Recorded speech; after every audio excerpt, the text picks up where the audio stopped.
우리가 이제 투자를 할 때 가장 문제가 되는 것은, 투자하는 것은 지금 당장 현재 나가는 거죠. 현재 시점에서. 그렇지만 이제 들어오는 것은 미래에 들어온다는 거. 그래서 시간의 괴리가 있게 된다는 것이죠.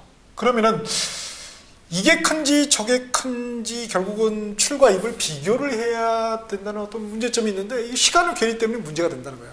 그러니까 내가 지금 1억을 투자했어요, 현재. 근데 앞으로 그게 13억이 된다고 가정을 해봅시다. 그러면 단순한 수치상으로 보면은 3억이 남네? 그래가지고 투자를 해야 되네? 이렇게 할 수 있겠지만은 거기는 어떤 개념이 빠져 있습니까? 그렇죠. 시간 개념이 빠져 있죠. 미래에 그죠. 한 10년 후에 그 3억이라는 게 문제가 되는 거죠. 그죠. 그래서 그러면은 방법은 이거밖에 없죠. 첫 번째는 추리. 그죠?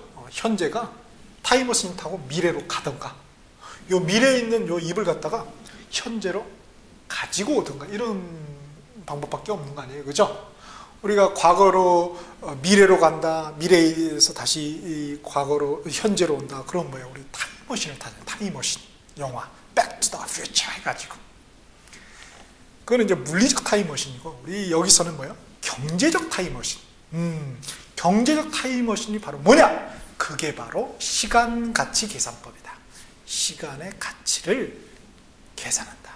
가치를 갖다가 시간의 개념을 도입해서 계산을 한다. 그게 바로 시간가치 계산법이 되겠습니다. 그래서 6번째가 이제 시간가치 계산법이다. 거기 시간가치에다가 형광펜으로 밑줄 쫙 하시고요. 자, 출제자 의도 한번 보죠. 내가 대 현가 비교가 되어 있죠. 그래서 각 개수의 개념상의 그 차이점을 구별하는 것이고, 또 그들의 관계를 이해하는 거예요. 그게 이제 핵심이다. 이렇게 되어 있습니다. 출제자 의도다. 그래서 그 밑에 보면 그림이 잘 나와 있죠. 어차피 이제 뒤에 투자 분석 기법하고 연계를 해야 되기 때문에 여기서 한번 보죠. 자, 여기서 요게 지금 시점이 요게 현재라고 그랬죠. 현재. 이게 이제 미래예요. 미래. 그래서 현재에 있는 놈을 갖다가 이렇게 미래로 이렇게 갈 수가 있겠죠. 그렇죠? 요걸 갖다가 뭐라고 그래요? 미래 가치화에 대해서 내가화한다. 이렇게죠. 내가화한다. 그래서 이게 미래 가치 계산법이 되는 것입니다. 그런 방법이 뭐가 있다? 할증을 해주면 되죠. 우리 할증은 우리 어디서 많이 들어봤습니까? 택시 탈 때 이렇게 할증을 해주면 된다. 할증, 증가가 되는 거죠. 아무래도 1억 투자하면 더 불겠죠. 그래서 할증이다. 그런데 이 미래에 있는 걸 이제 현재로 가져온다. 이게 이제 바로 현재 가치 계산법이 되는 거죠. 그게 뭐냐? 그건 이제 할인이다. 나눠야 되겠죠. 그렇죠? 할인, 디스카운트를 해줘야 되겠죠. 이걸 이제 감정평가로서는 환원이다 이런 말을 씁니다. 그쪽 동네에서는. 여기 이제 투자론 파트에서는 할인이다 이런 말을 써줍니다. 그래서 이런 거를 갖다 뭐라 한다? 시간가치 계산법이라고 한다. 그래서 이제 현재 가치를 갖다가 줄여서 우리가 현가라고 하는 것이고, 미래 가치를 줄여서 우리가 내가라고 한다 이거죠. 그게 이제 뭐가 있는지 파악하는 게 중요합니다. 그래서 다음 페이지 보시면 표로 명확하게 나와 있죠. 그래서 미래가치 가로로 해서 내가, 현재가치 가로로 해서 현가 나와 있습니다. 그래서 빨간 펜 밑으로 하겠습니다. 내가, 현가. 요게 이제 중요합니다. 자, 그래서 거기에 진하게 내가의 세 가지, 일시불의 내가, 연금의 내가, 감채기금 이렇게 나와 있죠. 오른쪽에 이제 현가로 일시불의 현가, 연금의 현가, 저당상수 이렇게 나와 있습니다. 요거의 그 용어의 개념을 파악하는 거 아주 중요하죠. 자, 그러면 일시불의 내가 뭐라고 되어 있습니까? 글로써 이제 정의는 이제 글로써, 개념은 글로써, 식으로써, 그림으로써 이렇게 표현할 수 있겠죠. 그래서 개념 정의, 그래서 글로써 표현했죠. 일시불의 내가가 뭐냐? 일정 금액에 대한 일정 기간 후에 미래 가치다. 쉽네요, 그죠? 그러면 식으로 나타내니까 뭐야? F 이퀄, F는 이제 future겠죠. future value. FV 쓰시는 학자도 있어요. value까지 해가지고. 그래서 future value equal present value, 현재 가치 곱하기 1 플러스 R의 N제곱이다. 곱해줬으니까 증가가 되겠죠. 이게 이제 할증이 되는 거죠, 할증. 그거. 그래서 그거는 이제 식으로 나타낸 거죠. 글이 아니라 식으로서 일시불의 내가의 개념을 설명하는 것입니다. 그래서 F 이퀄 P 곱하기 1 플러스 R의 N제곱이다. 이렇게 되어 있습니다. 그럼 이건 이제 그림으로 이해하면 어떻게 되나요? 그림으로. 예, 저는 이렇게 표현하겠어요. 현재 일시불. 일시불하는 딱 한 번의 원샷이죠. 이 원샷이 미래에 가면 이게 얼마나 될까 궁금하죠. 이게 뭐예요? 그게 일시불의 내가구나. 공식으로는 P 곱하기 1 플러스 R의 N제곱이 되는 것이고요. 그 다음에 거기 보면 이제 개수라고 나와있죠. 자본하는 개수다 해서 이제 개수의 개념. 개수라는 게 뭐냐면 개수다. 말이 참 어렵네요. 자, 요게 이제 미래 가치죠. 내가고 요게 현가입니다. 그렇죠? 현재 가치. 그러면 F 이꼬르 P 현재 가치 곱하기 1 플러스 R의 N제곱이다. 그래서 F하고 이 공식은 F하고 P의 관계를 갖게 해주는 거죠. 관계의 개자. 그 관계시키는 숫자. 숫자는 그래서 뭐예요? 수. 그죠? 관계시키는 수. 그래서 이게 이제 개수가 되는 거죠. 근데 뭐하고 관련해서? 미래가치. 그래서 뭐라고 그래? 일시불의 내가 개수다. 이런 표현을 쓰는 것이에요. 관계된 수인데 일시불의 내가하고 관계된 수니까 일시불의 내가 개수. 별거 없네요. 그죠? 일시불의 내가 개수가 되겠고요. 그 다음에 그래서 일시불의 내가 개수는 식으로 나타낸 거죠. 이게 1 플러스 R의 N제곱이 일시불의 내가 개수가 되는 것이고, 개념은 글로 표현은 뭐예요? 현재의 이론을 R의 이자율로 예금했을 때 원샷인데 이걸 이제 이론으로 보는 거예요. 개수적 개념에서는 N년 후에 미래에 찾게 되는 금액은 얼마인가? 그게 뭐예요? 일시불의 내가 개수가 된다는 것입니다. 그 다음에 여기 R은 뭐냐? 이자율이라고 나와 있고 또 할인율, 요구수익률 이렇게 돼 있죠. N은 기간이 되겠고요. 자, 그에 반해서 일시불의 현가는 뭐냐? 요거는 이제 이렇게 해서 이렇게 할증을 했다면 이제 할인을 해야죠. 이제 요 미래의 놈을 현재로 가져와요. 그죠? 그래서 그게 이제 일시불의 현가입니다. 그래서 개념이 일정 기간 후 미래의 일정 기간 후에 미래의 일시불의 현재 가치. 그게 얼마일까? 이게 A죠. 그래서 일시불의 현가다. 그 관련된 개수가 뭐예요? 그렇죠. 일시불의 현가 개수가 되겠죠. 공식은 1 플러스 R의 N제곱분의 1이 되겠죠. 공식 그 숫자 그대로 가져오니까 말이죠. 그래서 개념은 글로 표현은 뭐다? N년 후 이론의 현재 가치다. 이렇게. 역시 연금의 내가다 이렇게 되어 있죠. 내가에서 연금이라는 게 연 단위로 타는 금액이 아니라 이제 annuity A라고 표현이 되어 있죠. annuity 쓸 수 있는데 안 쓰는 겁니다. 철자 틀릴 것 같아. 그래서 연금이라는 것은 연달아서 받는 돈. 연달아서. 내가 매달 100만 원씩 받아요? 그건 뭐예요? 그 100만 원이 뭐가 되는 거예요? 연금이 되는 거예요. 매년 내가 1000만 원씩 받아요. 그게 연금이 되는 거예요. 연달아서 똑같이 받는 동일한 금액을 뭐라고 그래요? 연금이라고 그러는 겁니다. 별거 아니거든요. 그러니까 그래서 개념 보니까 뭐예요? 매 기간 일정 금액 연금이라고 그랬죠? 일정 금액이 연금 불입시 냈을 때 기간 말에 미래 가치가 얼마냐 이거예요. 기간 말에 미래 가치가 얼마냐. 그래서 이렇게 그리면 연금을 냈을 때 미래 얼마일까? 이게 뭐예요? 그게 연금의 내가다. 그래서 그 반대는 뭐예요? 이건 이제 연금의 현가가 되겠죠. 이렇게. 오케이? 그래서 연금의 현가 나와 있고요. 그 다음에 이제 감채 기금이 나와 있어요. 같은 말로 이제 상환 기금이라는데 일정 금액을 기간 말에 만들기 위해, 목돈을 만들기 위해. 우리 목돈 만들기 위해서 뭐 들어요? 그렇지, 적금이 이거예요, 적금. 그래서 그걸 만들기 위해, 그 적금을 만들기 위해 이 매달 얼마씩 들어야 되는가. 그게 뭐예요? 그게 감채기금이에요. 감채기금. 매기간 적립해야 할 금액이다. 그렇죠? 응? 미래 일정 금액을 만들기 위해서 내가 매달 얼마씩 내야 되지? 요게 뭐예요? 감채. 왜 감채 기금이라는 표현을 특별히 썼을까요? 기금이라는 건 뭐예요? 조성하는 돈을 갖다 우리가 기금이라고 하죠. 목돈. 기금. 응? 우리는 그냥 목돈? 이런데 이제 좀 이 뻗어나게 뭐예요? 기금이라고 하는 것입니다. 별게 아니고. 그 다음에 감채는 왜 썼을까요? 감채. 뭐 딤채도 아니고 왜 감채지? 감이 안 오죠, 그죠? 감이라는 것은 감소가 된다. 채가 점차적으로 감소된다. 이건 무슨 말이냐면요.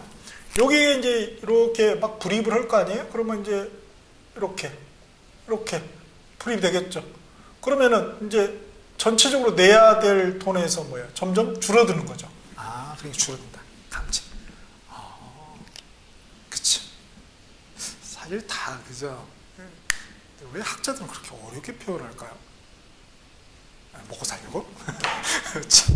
자, 그래서 이제 그 감채기금 나왔고, 그 개수가 이제 감채기금 개수가 되겠죠. 그래서 감채기금 개수는 N년 후 1원을 만들기 위해 매년 적립하게 겁니다. 그 다음에 이제 저당상수라는 게 있습니다. 같은 말로 뭐 저당승수, 연부상환율, 말도 무지 어려워. 일단 저당이라는 것은 빚이죠. 빚. 저당권 민법에 나오잖아요. 빚진 거죠, 뭐. 그렇죠. 우리 입장에서는 은행이야 뭐 권리겠지만.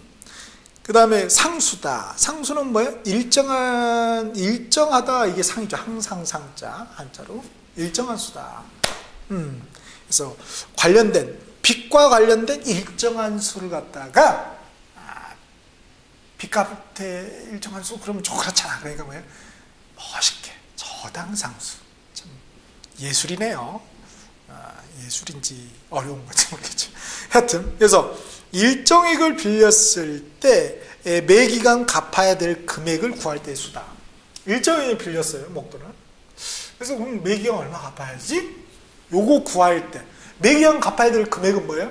그건 부채 서비스액이죠. 원금 플러스 이자. 그거 구할 때 관련된 숫자가 뭐지? 그게 뭐예요? 그게 저당상수라는 거예요. 그래서 그 오른쪽에 보면은 그 저당상수 이꼬르 부채 서비스액을 차입액으로 나눈 것이다. 이렇게 돼 있죠. 그러니까 결국 차입액은 뭐예요? 부채 서비스액을 저당상수로 나누는 것이다. 밑에 또 표에 마지막 밑에 표에 나와 있죠. 이렇게 또 계산해낼 수가 있는 것입니다. 그렇죠?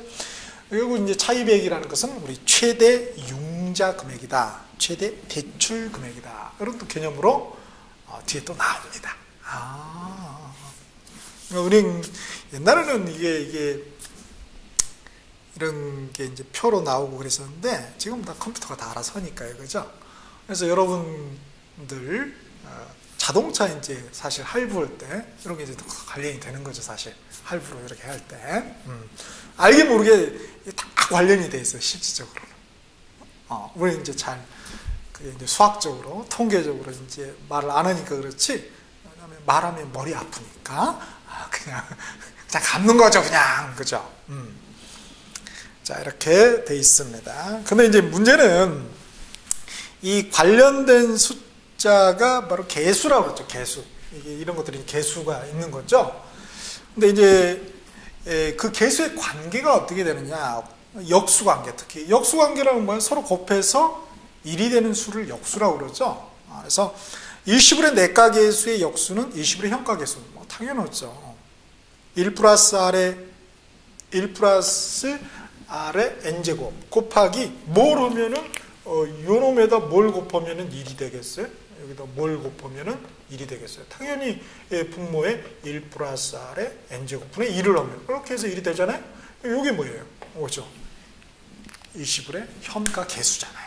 그러니까 서로 그 계수 간의 역수관계다. 근데 문제는 우리 표상으로 보면은 연금의 내가계수의 역수가 연금의 현가계수의 역수일 것 같잖아요. 근데 그렇지 않다. 우리 감정상의 문제고요. 수학적으로 뭐예요? 곱해서 1이 돼야 된다고 했잖아요. 그러면 감채기금 계수가 바로 연금의 내가계수의 서로 역수가 되는 거예요. 곱해보세요, 한번 계수. 정말로 1이 되죠. 그에 반해서 연금의 현가계에서의 역수는 뭐냐? 바로 저당상수입니다. 이걸 주의를 하셔야 돼요. 시험에서는 특히. 자, 이렇게 해서 우리 내가하고 현가가 있었다. 그래서 내가는 일시불의 내가, 연금의 내가, 감채기금 이렇게 있었고요. 그렇죠? 현가는 일시불의 현가, 연금의 현가, 저당상수가 있었죠? 그래서 요거를 꼭 기억하셔야 되겠어요. 한번 외쳐볼까요?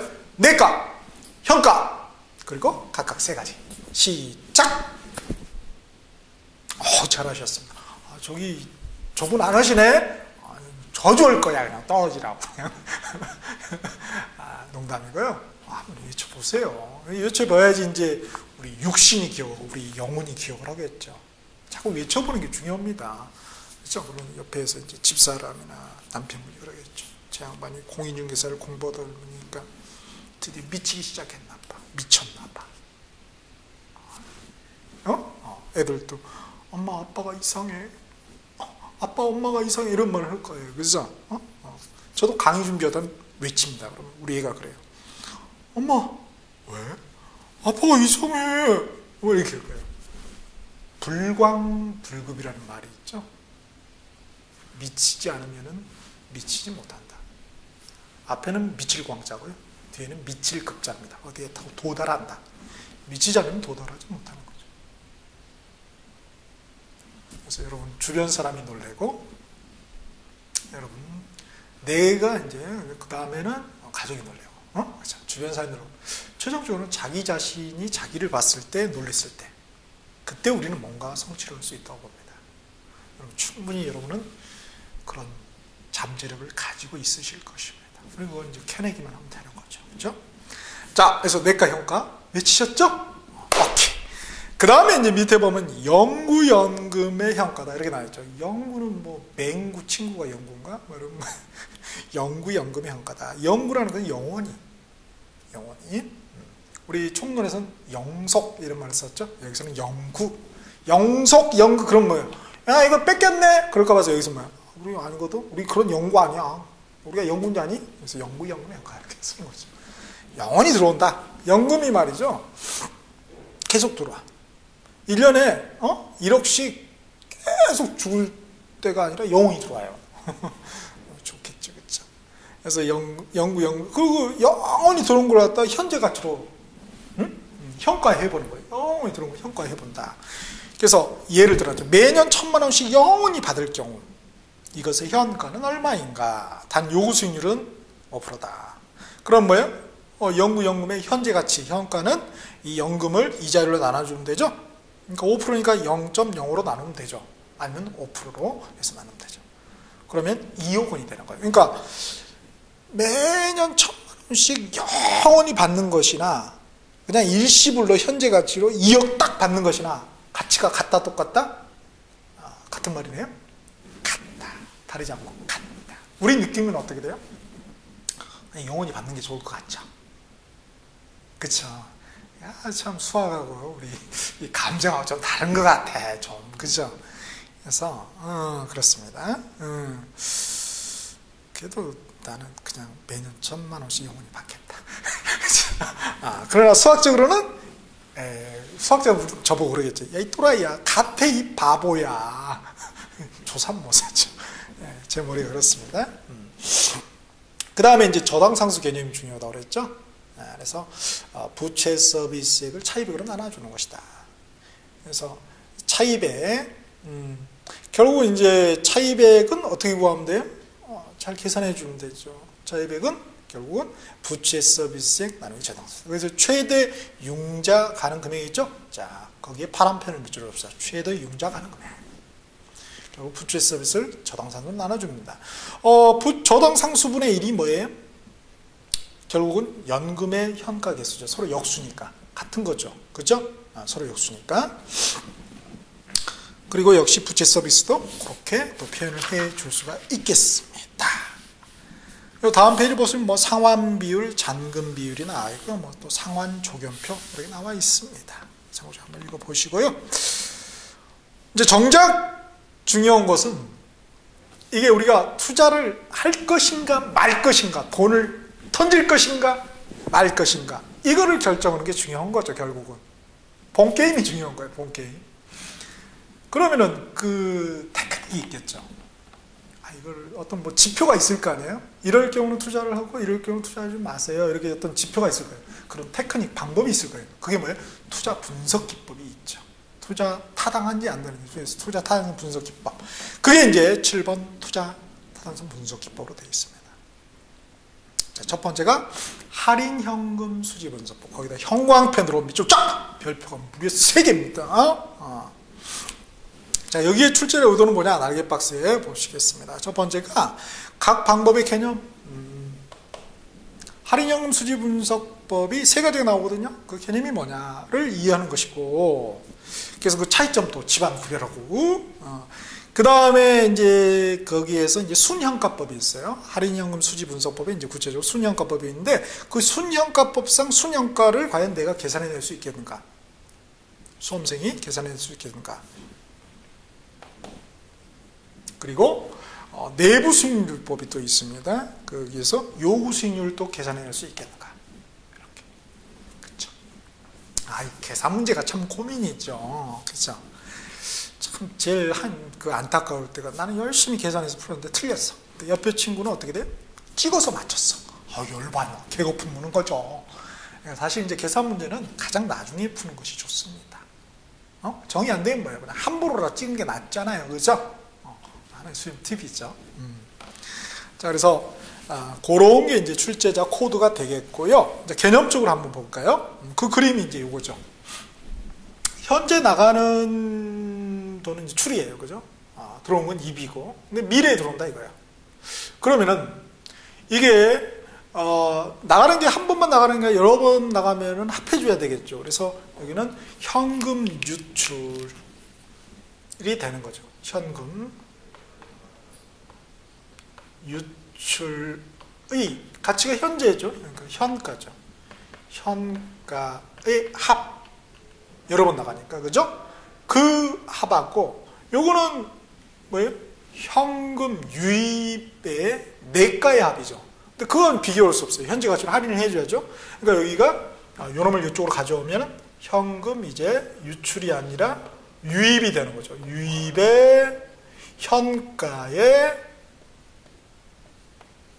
합이 되는 거죠.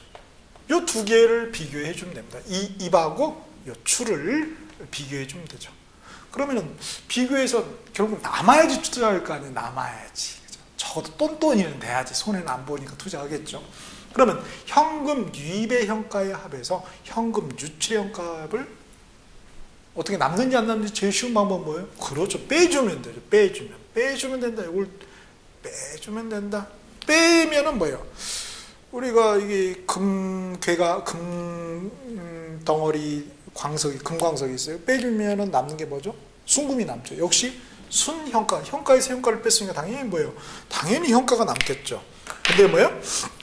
순수한 현가다 해서 우리가 순현가다 이런 표현을 씁니다. 순현가.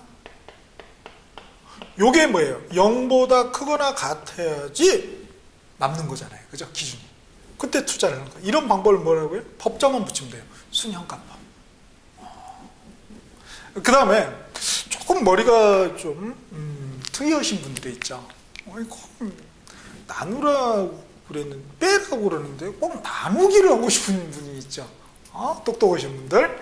그래서 이과예요, 이과. 요즘 문과는 이것도 싫어요. 하여튼. 이걸 나눠주는 방법도 있어요. 그러면 기준이 어떻게 돼요? 기준이 1이 되는 거죠. 1. 그래서 이 나눠진 값을 갖다 우리가 수익성 지수라고 그럽니다. 수익하고 관련된 지수죠? 숫자죠. 그죠? 그래서 수익성 지수라고 그래요. 요게 기준이 뭐예요? 나누기 할 때 똔똔이의 기준은 1이죠. 1보다 크거나 같으면 투자를 해주죠. 자, 다음에 이제 마지막이 뭐냐면은 이게 좀 어렵죠. 현금 유입의 현가의 합하고 현금 유출의 현가의 합을 같게 해주는 할인율이 있어요. 그 할인율. 그쵸. 그 할인율을 우리가 뭐라고 그러냐면은, 내부 수익률이라고 해요. 또는 기대 수익률. 내부 수익률이 외부 투자자들이 요구하는 요구 수익률, 요거보다 크거나 같으면은 투자를 하게 됩니다. 그렇죠? 이걸 갖다가 내부 수익률법이다 이런 말을 쓰죠. 이렇게 그래서 할인연금 수지 분석법은 이렇게 세 가지가 있어요. 첫 번째가 순형가법, 두 번째가 수익성지수법, 세 번째가 내부 수익법. 자, 외쳐 봅시다. 꼭 하실 거예요. 그렇죠? 자, 이렇게 해서 할인연금 수지 분석법. 굉장히 쉽네요. 개념적으로. 그렇죠? 그래서 보니까 이제 할인 현금 수지는 우리가 뭐가 있었죠? 운영 단계 운영 수지, 매각 단계 매각 수지가 있었죠? 그겁니다. 그걸 갖다가 미래 거니까 현재로 할인해 준다. 그래서 할인 현금 수지 수입과 지출의 분석법이다. 그래서 이 말이 탄생됐군요. 또는 할인 현금 흐름 분석법 이렇게 쓰시는 분도 있고요. 자, 그래서 이렇게 된다는 거. 근데 왜 같을 때도 투자할까요? 우리 같으면 투자 안 할까요? 빵운인데 왜 투자하죠? 학자들은 투자를 채택한다고 합니다. 왜 그럴까요? 똔똔인데 나만 투자하는데 0이어도 투자를 한다고 그래. 기가 가지 않고 포기하지 않고. 왜 그러냐면은 사회적 가치가 있다는 거죠.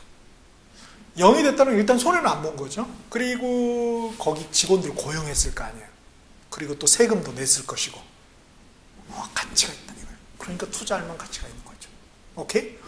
그래서 이게 똔똔이어도 투자를 하는군. 오케이? 그 다음에 밑에 이제 표 밑에 보시면 당구 표시래. 두 번째 당구 표시 볼까요? 투자 대안이 2개 이상의 경우, 자, 검정펜 밑줄 합시다. 순현가법이 내부 수익률법보다 선호. 검정펜 주자. 그건 이제 수학적인 문제거든요. 저도 몰라. 그냥 문제 이렇게 나오면 순현가법이 좀 좋나 보군. 이렇게 생각하시면 돼요. 아무래도 좋지 않아요? 빼기 단순하고 복잡해. 그죠? 같아 느낌만 가지시면 될 것 같습니다. 그 다음 거기 이제 순현가법 다음 페이지에 빨간 펜 밑줄 하시고요. 그 다음에 수익성지수법, 내부 수익법 역시 빨간 펜 밑줄 하시면 될 것 같고, 자, 순현가법 보니까, 자, 검정 펜 밑줄 하겠습니다. 현금 유입의 현가의 합에서, 현금 유입의 현가의 합에서, 현금 유출의 현가의 합을 빼준 금액, 거기다 검정 펜 하시죠. 요거죠, 그렇죠?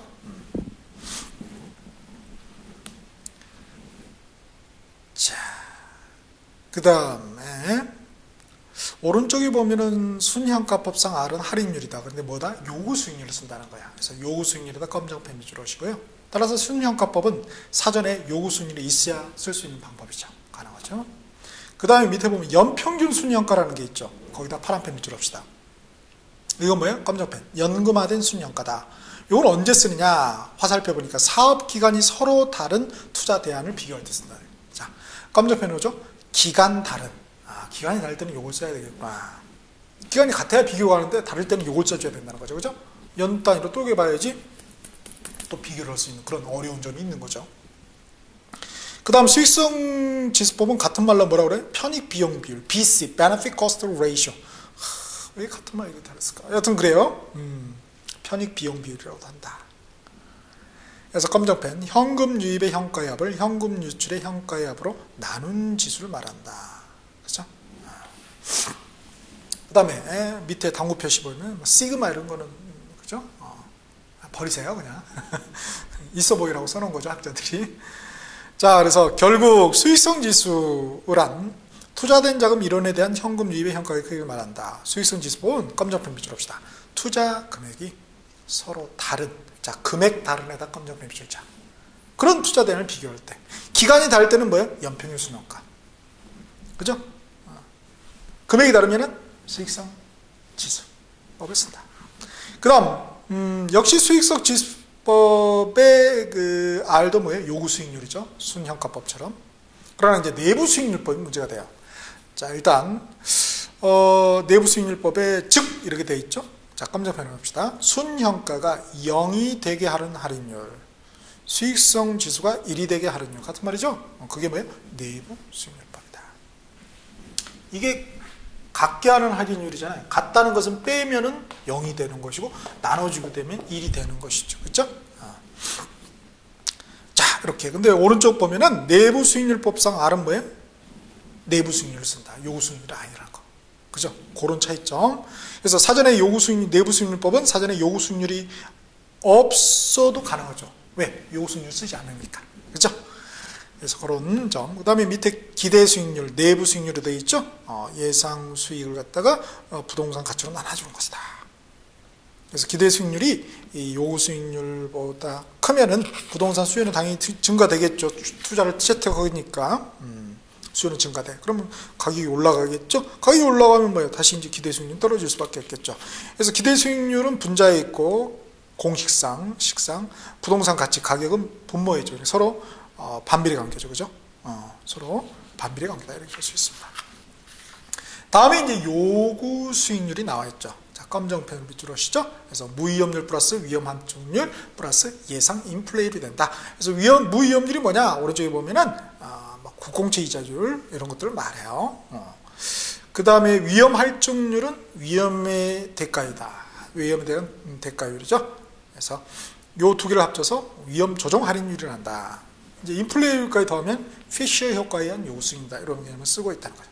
자, 이렇게 해서 할인현금 수지 분석법을 봤고요. 그 다음에 비할인현금 수지 분석법이 있죠. 비할인현금 수지법.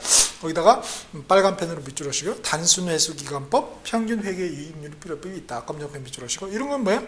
자, 단점에 보니까 둘 다 뭐예요? 검정펜으로 합시다. 화폐의 시간적 가치를 고려하지 않는다. 그냥 막 비교하는 거죠. 그에 반해서 비할인 단순회수기간법 밑에 보면 필기체로 맨 밑에 표 밑에 현가회수기간법 파란 패드로 밑줄합시다. 현가했다는 건 뭐예요? 할인했다 이거죠. 그거는 뭐예요? 시간같이 고려하는 거죠. 다음에 이제 어림셈법이 있죠. 세 번째 어림셈법에다가 그렇죠. 어림셈법에다가 형광펜으로 밑줄합시다. 자, 출제자 의도는 시간 가치를 고려하지 않는 방법이라는 거. 그다음에 순소득 승수를 계산할 수 있는가. 같은 말로 자본 회수 기간이다. 그래서 어림셈법은 수익률법, 승수법 빨간 펜을 밑줄 하시고요. 특히 이제 승수법에 순소득 승수 있죠. 자본 회수 기간에다가 파란 펜을 밑줄해서 이렇게 구한다는 거예요. 그래서 분자 분모의 값을 비교하면은 이렇게 수익률법은 출분의 2이죠. 그에 반해서 승수법은 2분의 출이라는 것으로 역수관계가 되는 것입니다. 한계는 검정펜, 화폐의 시간적 가치를 고려하지 않는다. 이렇게. 이제 마지막으로 다음 페이지 마지막 페이지 보시면 비율 분석법이 있죠. 형광펜 밑으로 합시다. 자, 여기는 이제 앞에는 이제 직접 투자자들이죠. 그에 반해서 여기는 이제 간접 투자, 은행 말하는 거예요. 은행이 이제 대출해 주는 거는 은행 입장에서는 투자죠. 간접 투자죠. 그래서 출제자 의도는 LTV, DTI 요걸 이용해서 최대 대출 금액을 어떻게 계산할 수 있는가 이거죠. 그래서 LTV, DTI. 그래서 LTV는 뭐예요? Loan to Value죠. 그래서 대부 비율이다, 저당 비율이다. 그래서 부채 잔금, 저당 대부 돈 주는 거 나누기 부동산 가격이죠. 자, 그다음에 부채 감당률은 순영업소득을 부채 서비스액으로 나눠주는 것이 됩니다. 자, 그러면 밑에 보면은, 그래서 대부 비율 부채 감당률을 빨간 펜으로 밑줄 하시고, 밑에 이제 LTV와 DTI, 또 상가 같은 경우는 주택이 아니고 상가 같은 DCR이죠. 그죠? 부채 상환은, DCR 상가에서는. 그래서 오른쪽에 다 나와 있습니다. 그때, 자, 빨간 펜 밑줄에서 최대 대출 가능 금액. 그렇죠? 그래서 주택 같은 경우는 최대 대출 가능 금액을 LTV하고 DTI 요거 있죠? 공식. 이걸 이용해서 그 중에 적게 나온 금액이 있죠. 작은 값. 그 음영의 L1하고 L2. 이게 작게 나온 금액이 뭐예요? 최대 대출 가능 금액이 됩니다. L2에 보면은 D 곱하기 연금의 현가계수. 연금의 현가계수는 저당 상수분의 1이죠. 왜? 서로 역수관계니까. 앞에 시간가치 계산법에서 다뤘었죠. 그 다음에 상가 경우에는 DTI나 DCR하고 LTV하고 비교를 해서 이렇게 한다는 것이죠. 마지막에 레버리지 비율, 부채성 비율이라고 합니다. 그래서 기업의 안전성을 측정하는 지표다. 그래서 부채 비율, 자기 자본 비율이 있습니다. 자, 이렇게 해서 부동산 학교에서 가장 중요한 것 중에 하나인 투자론 정리를 한번 해보았습니다.